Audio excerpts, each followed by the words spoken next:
गर्भामध्ये किती त्रास असतात ते त्रास सहन केले. एक दुधाचा थेंब बनण्यासाठी काहीतरी रक्त आईला आपले द्यावे लागतात. तेव्हा कुठं एक दुधाचा थेंब त्या बाळाला तयार होतो. की मंदिर की है तो सबसे प्यारी मूरत,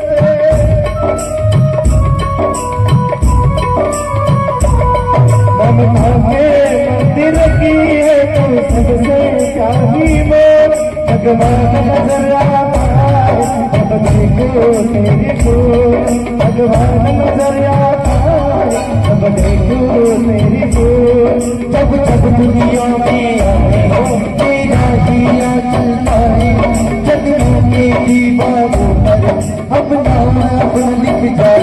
आई माया सागर विराती में जीवन माझी माया सागर विराती में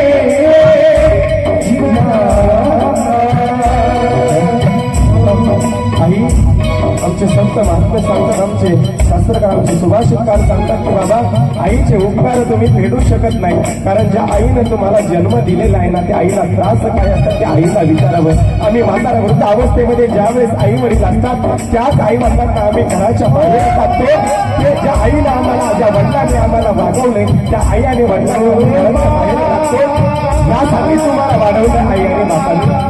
अरे ज्या बापाला घालण्यासाठी बन्याला नाही बाकी बन्याला घालतो, परंतु त्या मुलाला शपथ आणून देतो, बन्याला आणून देतो.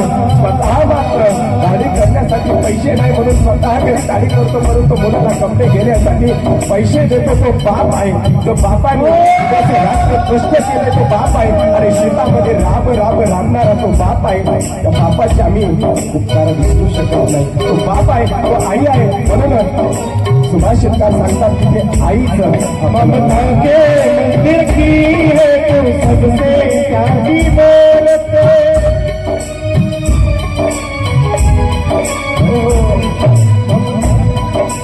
कहाँ गए ममता भरे तुझे कोई जीवा तेरे, कहाँ गए ममता भरे तुझे कोई जीवा तेरे।